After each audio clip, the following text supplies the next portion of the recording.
I hate neighborhood garage sales.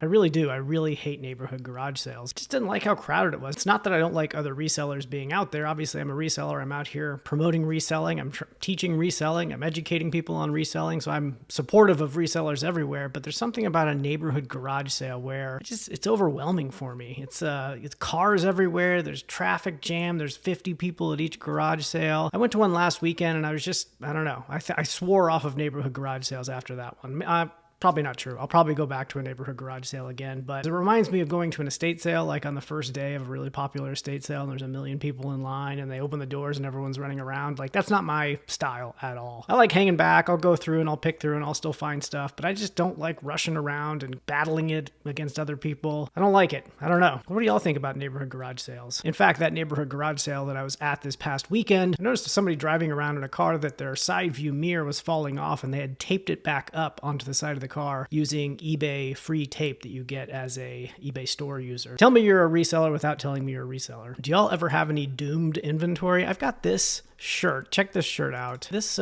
Puma Ferrari shirt, for whatever reason, I can't seem to get rid of it. Do y'all ever have this doomed inventory that you just can't get rid of that sells and gets returned over and over again? This is, looks like I sold it here, listed on December 26th here, sold it on February 11th, and it got returned later that month. I got it back. The return was closed. I relisted it on March 8th, sold it on April 1st, and got another return on it. So I'm actually going to see if I can go for a world record here. Let's see how many times I can get this shirt sold and returned. I still haven't lost money on it yet. You can see here my net return so far is $2.98. So if this person goes through with the return, and I'll pay for return shipping, that's going to put me in the negative on this one. But I'm going to see if I can keep selling this shirt and see how many times I can get it returned. I don't know why. It's a perfectly fine shirt. The measurements are on the shirt. Maybe it fits weird. I don't know. It's a size small, but I put the measurements on there, so I don't know. Do y'all ever have any inventory like that you just keep getting returned? Let's answer a few viewer questions. How about that? Steve Buckley asks, "Hey Justin, I'm a rookie and appreciate your knowledge and insight. My question is that I recently sold my house and discovered items for resale, but not sure the true value of my inventory. Very confusing as to what to list first." So it's an interesting scenario. So you get a house full of stuff. You're not really sure what to list first. I wouldn't really think of it that way. Don't think about what to list first. Just start listing stuff. When I have a big pile of stuff that I need to list, I usually go for the stuff that's easiest to list first. And so I look for things that are new in the package, that may have a barcode, that are super easy to identify. I set those aside because I know I can bang them out really quick. So that's what I would suggest. Look for stuff that's really easy to list, regardless of what the value actually is. This will give you an opportunity to kind of learn the listing process and start with some easy things to list. And I don't think it really matters about listing the most valuable things first. Did you ask that? If you're not sure of the value, you really have everything you need at your fingertips to understand the value of it. You just need to learn the best methods to look something up on eBay. And so the quickest, best way to do that is to get your phone out, get the eBay app open, search for the item using the most specific search terms you can find, or if it has a barcode, you can scan that barcode using the camera and see all the active listings for the item that you have. And then switch the filters over to sold to see all these sold listings. And you're going to kind of get an idea of what the market value is, both from the active market and the sold market. Usually those values are different. So you may see something listed for $100 and think, oh wow, it's worth $100, but you switch over to sold and it's only worth $75. So you really need to look at both active and sold market values to determine how to price something. This also gives you an opportunity to check the sell-through rate. That's comparing the number of active listings with the number of sold.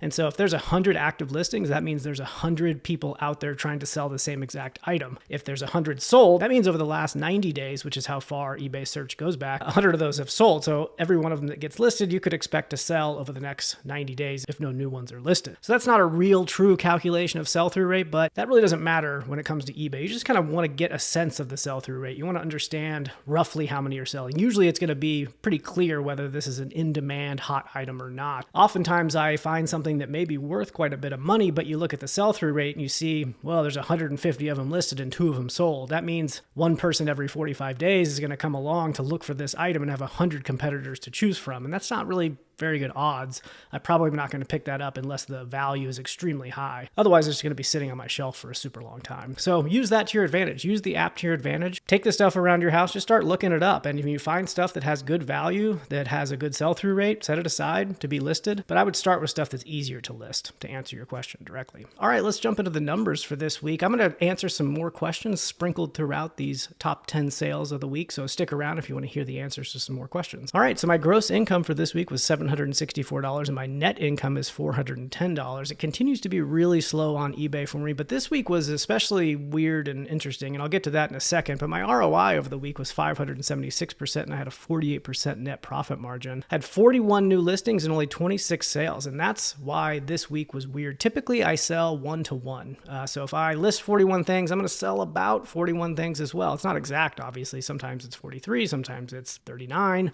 Usually the discrepancy is not this much, but look at this. You can see I'm listing a ton and my sales are just not really following. But that's how I know it's pretty slow on eBay, is if I venture out of my 1-to-1 ratio for sell-through rate at my own store. So 41 new listings, 26 sales. My average time to sell here was 3 months. That just means that's how long it took on average for my inventory to sell that sold over the past week. And I spent a total of $90 on new inventory over the past week. Let's go ahead and jump into those top 10 sales. Coming in at number 10 is this Behringer TO800 vintage tube overdrive guitar pedal. I got this at a Goodwill, paid $7.48. It took a month to sell for $31.49. I had a net return of $13.45 and ROI of 180%. That's because that purchase price was pretty high at $7.48. But I knew this was going to be a decent pickup, a Behringer. I know that brand of guitar pedals. I know they make other musical equipment as well. This was in very good shape. It looked like it had never been used, and it was priced, a little bit on the high side. This is the type of thing where when you buy it, you really think, I'm going to make some good money on this. But then when you break the numbers down, it's really not that much money. Because again, I paid $7.48. It sold for $24.50 plus $6.99, so that's $31.49 coming back to me. Of course, I had to pay my fees and my cost to ship there, and I ended up only making $13.45. But when you think in your head, hey, this thing's going to sell for $30, $35, it really doesn't end up being that much money. That's why it's really good to track your numbers, because sometimes in your head, you're like, oh, I'm going to make a good amount of money. Then you see it on paper, you're like, well, actually, that wasn't really that good. But hey, I'll still take it. $13.45 for the 10th best flip of the week. All right, coming in at number 9 is this Wilton Reggae wine bottle coaster. I didn't even know that wine bottle coasters were a thing, but I guess they are. I bought this at a St. Vincent de Paul for $5. It took 3 months to sell for $29.98 total. That's $19.99 plus $9.99 in shipping. My cost to ship was $7.16. My net return for the 9th best flip ended up being $13.89. This one's especially weird though, because this is the second one of these that I found in about the last 6 months. It's just really strange thing to find multiples of. I didn't even know these items existed until I found one 6 months ago, and then I found another one exactly like it. Yeah. Pretty weird. This next question comes from Pocket Pear. I primarily sell video games and decided to stop promoting everything because the items are very specific and being searched consistently. I'm not sure it was worse in my position. Do you think this is a good practice? I can see promoting more generic and less specific items. Good question. So I promote everything for the most part. There's a few things that I don't promote, and I just do it. I just promote everything because it's frankly easier for me to do the same thing over and over again than it is to stop and think about what I should do for each individual item. But there are some items where it just makes zero sense to promote. The reason people use promoted listings is to get your items higher up in search results. The likelihood of your item selling on eBay has almost everything to do with how high it ranks on search. So if you're in a really crowded category, video games is a crowded category. If you're selling a copy of Toe Jam and Earl on Sega Genesis, just to say the first video game that came to my mind, there may be 600 competing listings out there. That's a really good situation to promote in because you have 600 competitors out there, and by promoting it, you're paying eBay to go to the top of search. That's why you use promoted listings. That means, though, if you're selling something that does not have a lot of competition, if you have a really rare video game and there's only 3 listed, it may not make sense to pay for promoted listings because you don't need to get moved to the top of the search results because there's only 3 search results and one of yours is there. That's when you don't want to use promoted listings, is when there's not a lot of competition. If you're selling rare or one of a kind or very unique items that doesn't have a lot of competition, I wouldn't waste your time or money setting up promoted listings. But if you're selling in a very saturated category, video games is very saturated. Unless those video games are very rare, I would recommend using promoted listings in that scenario. That's what I would do. I mean, you do what you want to do, but that's when I would use promoted listings for sure, is when there is a ton of competition. So your decision here to stop promoting everything because the items are very specific and being searched searched constantly. I don't think that makes sense. Whether it's being searched constantly doesn't have a whole lot to do with it, because that's really, search is the amount of time something's being searched is an indicator of demand, not supply. And so really supply is what's going to determine when you want to use promoted listings. If the supply is very high, then you want to use promoted listings. If the supply is very low, regardless of demand, then you don't want to use promoted listings. That's what I would do. Coming in at number 8 is this pair of Nike Lunar glides. I've had these forever. You know, I can tell, you probably noticed this as well if you've been selling for a while, is by looking at your pictures. I can see in the background. I know this used to be an old photo setup that I had. Time to sell is 10 months, $29.99 free shipping. Not a great buy, although I only paid $2 at a garage sale, so I guess it's not that bad, but it did take forever to sell. Net return is $15.14 on the 8th best flip of the week. That's a 50% net profit margin. I don't know. I mean, I don't know why I bought these, to be honest. Probably because they were $2 and they were in pretty good shape, and so I figured, why not? I don't know that I'd buy them again. I mean, I guess why not? But $15 to store someone's shoes for 10 months. Is that a good buy? Probably not. My money is probably better spent elsewhere. Coming in at number 987, what is this? Coming in at number 7 is this Magnolia Lane Masters Golf Polo sleeveless collared shirt thing. So this is a relatively new buy. We got this 5 days ago. It took 5 days to sell. $9.50 at a Savers. It sold for $34.98. It's a net return of $15.74 and an ROI of 166%. This has a logo which you can't see there. I'll just go ahead and flip over to the actual listing so that you can see that logo. This is the Masters logo, right? Oops. Yeah, right there. Keep an eye out for that logo. That's a very good brand. Masters, it's a very good golf brand. Generally going to be a good seller if you find stuff with that brand on it. What else can I say about this shirt? It's a sleeveless shirt. What else needs to be said? 5 days to sell. Psh, psh, psh. I don't know. I have nothing else to say. Magnolia Lane. Magnolia Lane's the brand, I guess. Masters is another brand. It's, I don't know. I don't know golf, y'all. Sorry. I don't know. I just know that Masters is a good brand. Masters Golf. Be a little yellow country. All right, Thomas asks, I'm brand new to eBay. I'm considering using an all auction strategy, specifically so I can control which days I have to ship. My plan is to start and end auctions on Sunday night every week so I can ship everything on Mondays without having to worry about it every day. I also work out of my apartment, so storage space is extremely limited. So listing items well below the competition will be a good way to move inventory quickly, even if I'm not making max value.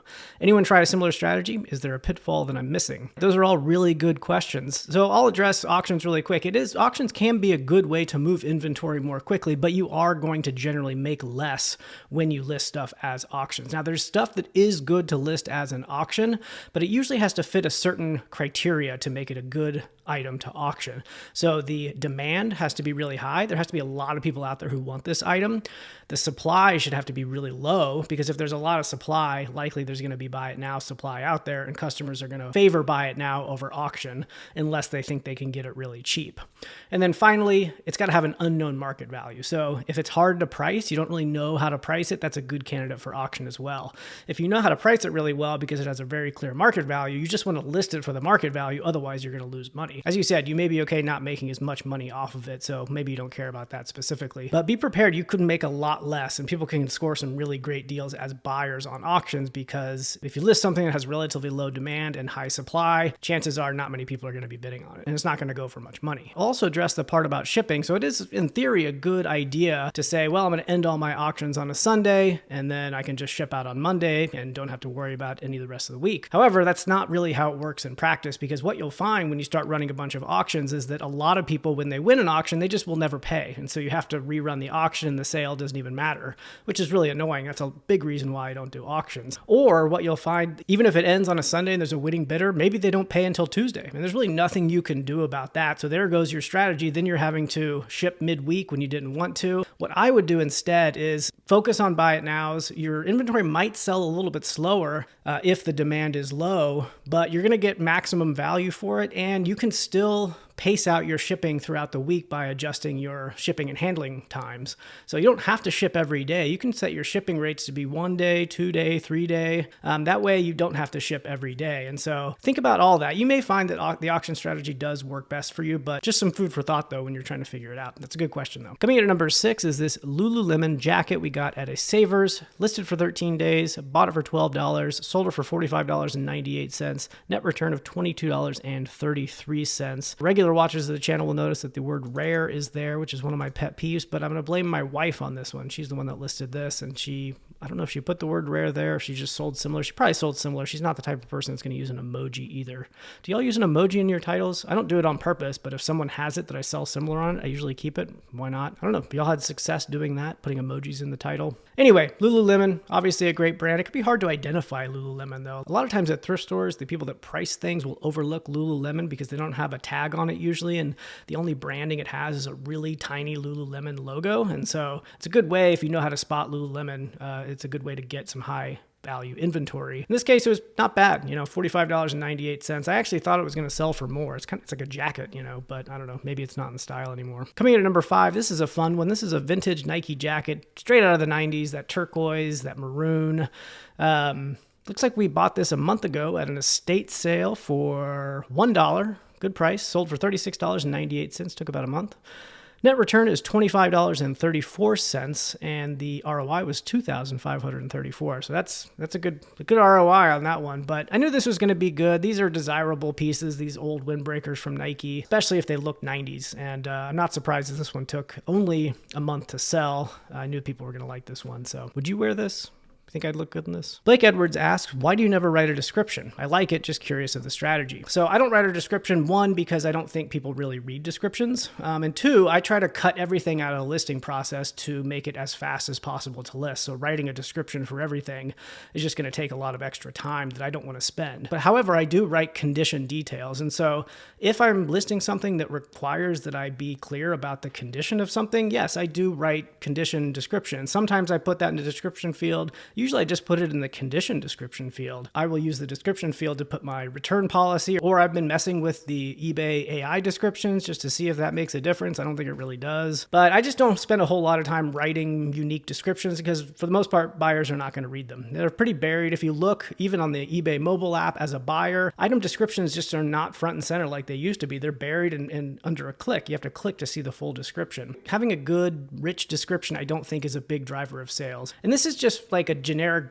blanket rule. It doesn't apply to every single situation. You may be selling something that does require a lot of really descriptive language in the description box because you want to really be clear about the condition because it's an old antique and people really care about the condition. There's things where condition matters so much more than other things. And so if you're selling like records, vinyl records, for example, you're probably going to want to use that description field a lot more because those types of buyers are more demanding to know a lot of detail about the description. But there's other categories. If you're selling a sealed non-collectible board game, for example, you probably wouldn't want to waste a bunch of time writing a really rich description because the buyer doesn't care. They just want to get the board game and play it. When I need to write a description, I do write a description. It just so happens that most of the stuff I sell, I don't need to write a really rich description there. Coming in at number 4 is this Disneyland Resort hoodie.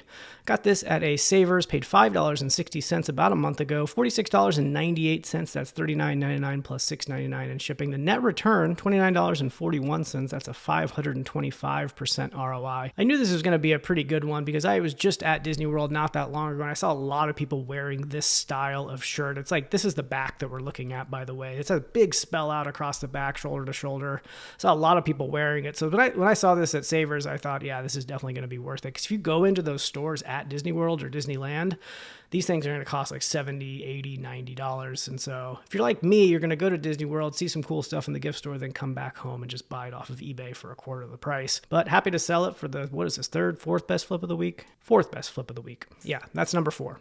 $29.41. I'm going to breeze right past this one. For watchers of the channel, you know that I sell these things quite a bit. This is just a master window switch from Parted Out Cars. I've got a ton of these in boxes. They're a pain in the butt to sell. They're a pain in the butt to list, but they're worth decent money. This one sold for $49.99. Only took 4 days to sell. Typically, they take a lot longer to sell. I'm not sure why this one sold so quickly, but it did. Net return for the third best flip was $35.04. That's over 1,100% ROI on this one. Nothing else to say about it, though. Car parts can do really well. They take a long time to sell, except for this one.